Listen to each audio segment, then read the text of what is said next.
Hi folks, I wanted to do my first installment here on a little series that I hope will help a lot of banjo players out as they go from kind of the beginning stage to the intermediate, and they start trying to play things on their own, kind of get ready for a jam session and learning how to fill in the holes. So we're going to start this video with some common G licks. And I hesitate to do this because most of these licks you can find in other instruction, either on YouTube or paid instructional materials. So I don't want to take anything away from that, but one of the biggest things that I hear is folks don't know how to take a lick that they've heard somewhere else that they've learned. That maybe they even learned it from tab. Maybe they heard it in, they learned it in down the road, a lick like, and they don't know to put that in another song and where it fits. So I wanted to, this kind of got me thinking about this series. So what I'm going to do is put 2 or 3 different songs that you guys can play along with. Actually, I have put one up a couple weeks ago. It's 9-Pound Hammer, so you can find that on my YouTube page. And I do it in the key of G, and you'll see I'm just strumming on the guitar and singing along, so you can get used to filling in the holes. When I stop singing, that's where you can put in a lick.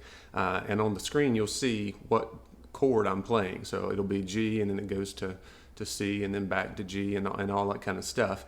But at the end of a phrase, you'll see G lick go across the screen, and that's where you want to put in some of these licks that I'm talking about. And I hope to do other videos. Maybe I'll do some G bluesy licks, or some G up the neck fill-in licks, or C licks or D licks. That's kind of what I have in mind right now. So for this purpose, for the video right here, we're going to sing a different song just because it's really short before it's time to come in with a lick. So I'm going to do the old Crossroads.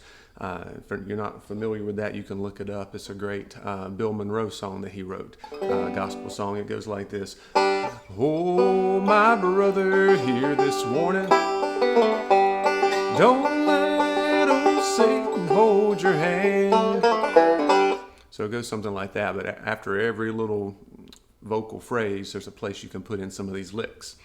Okay, the sun's going in and out here, so sorry about the lighting here in the video. But you can always put in that very first standard G lick that everybody knows, that you hear 32 times in every bluegrass song, and that's the... So if you don't know that one, you can learn that from several other places, but it would go something like this. Oh, my brother, heed this warning. Don't let... So you could do that one. Then also, just while I'm thinking about it, some other videos that I've already done that you can look up. One I call the second most important G lick, and that's got the hammer on the second string. That one will work, so it would sound like this. Oh, my brother, heed this warning. Don't let old... So that one would work. Also, one other video that I've already done is the up the neck utility lick, and there's several variations of it, but so that would work in the same spot. Oh, my brother, heed this warning. Don't let old Satan. So hopefully you're kind of hearing we're inserting a lick we already know in that open spot. We're filling the hole. We're complimenting the singer in the song, not getting in their way, and kind of getting in and getting out, and then going back to other rolling, vamping ideas, whatever you're doing on that particular part of the song. All right, so the newer licks I want to try to throw in are all based around a similar idea, and that is you've got a backwards roll and then a 3 to 2 pull off. So you're going first string, second string, and then you'll do some sort of third string pull off, and then a lot of times you'll have an open first and then open third. Okay, and there's several different variations. I'm going to get into those in just a second here.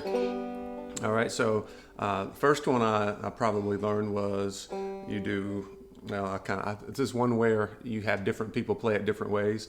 So for a long time I played it with the 5th string open, and then you got the 1st string, 2nd string, and then pull off on 3 to 2 on the third string, open first, and then open third.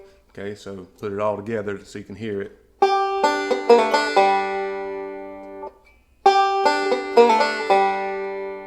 Okay, and then you can also substitute, instead of having that fifth string open, you can have the first string at the 5th fret instead.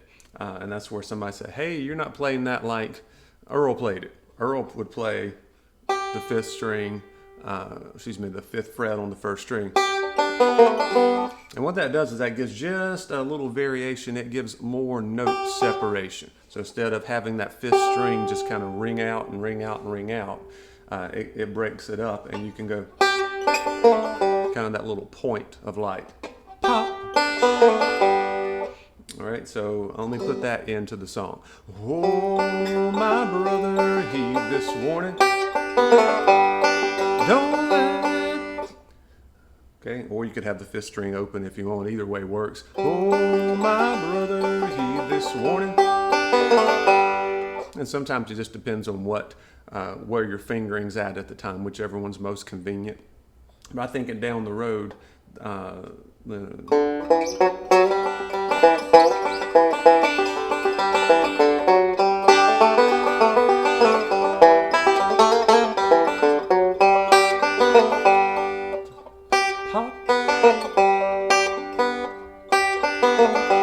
so that's kind of where you'll hear that lick kind of famously, but you hear it in many, many, many, many other songs.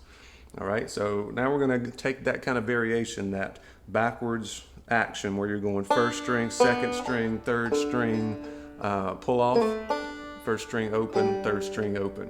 So now we're going to start doing some other ones. So now you can do, instead of the 5th string, the 5th fret on the first string, you can do the 2nd fret on the first string and do a pinch. So it's 5th and 1st, it goes. And then every other part of the lick, the rest of it is the exact same as the one we did before.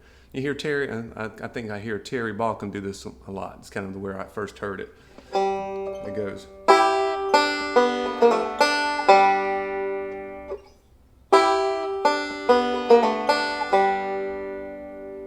All right, so, oh, my brother, he this warning. Don't lie. All right, so there's another one. How about this one? And I actually like this one because it sounds higher, yet we're still playing down the neck. And that is, and it gives a little more flash to it. It's doing, instead of a 2 to 5 slide on the 4th string, you can do a 2 to 5 slide on the 5th string. On the first string. And it sounds a lot higher, and that slide makes it pop a little bit. So it goes. So something like that. Let me put it in the song. Oh, my brother, he this warning. Oh, my brother, he this warning.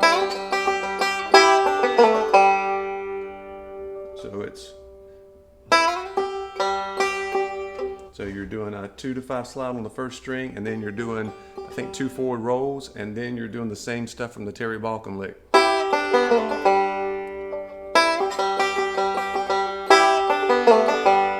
Oh, my brother, he this warning. Yep. Okay, and then one more while we're doing that same kind of idea. And you'll start to hear all of these licks played over and over and over. And once you become familiar with them, you'll hear them all the time. And then your ear starts listening for something different, something that makes your eyebrows raise and go, ooh, what was that? And that's kind of what this lick was for me. It's sort of chromatic, melodic kind of thing. Anyway, when I heard it, it kind of made my eyebrows go up a little bit. Let me play it first in the song, and then I'll go back and break it down. Oh, my brother, he this warning. Yeah, try it one more time. Oh, my brother, he this warning. So it's.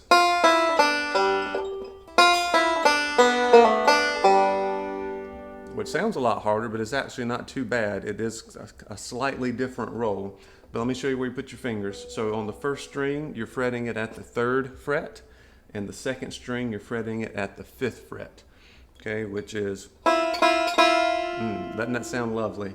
So it's either, here's where my music theory is going to fail me, chromatic in that it's one step apart, or it definitely sounds dissonant. I think that would be the correct term on that. You don't want to play that a lot at one time. So we're going to get on one note and get off of it and move on to something else.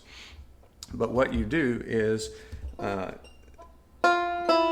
so you start on the first string, and then you go to the second string, and then you lift off your index finger, and that last part should sound familiar, which is the same idea we've been doing. It just has a first string, second string, and then you're lifting off. So that's really the only thing different.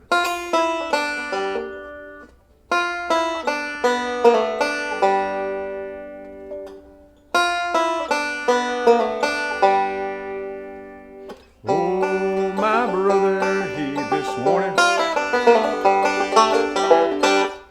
And then you start to hear all of these things put together, and you start to make, well, some people call it G noise, but a good place you can start kind of mismashing all these things together and seeing what sounds good and what doesn't is at the end of a break. Somebody finishes up a break, or you finish up a break on a vocal tune. There's usually about 2 measures there of just kind of messing around in the one chord, which right now I would be in G, and you can try to start mixing and matching some of these ideas, and I left space for that and actually prompted you on the screen. If you go back and try the video I did for 9-Pound Hammer, it'll say here's your two measures of G licks you can start messing around with, and it might sound something like this.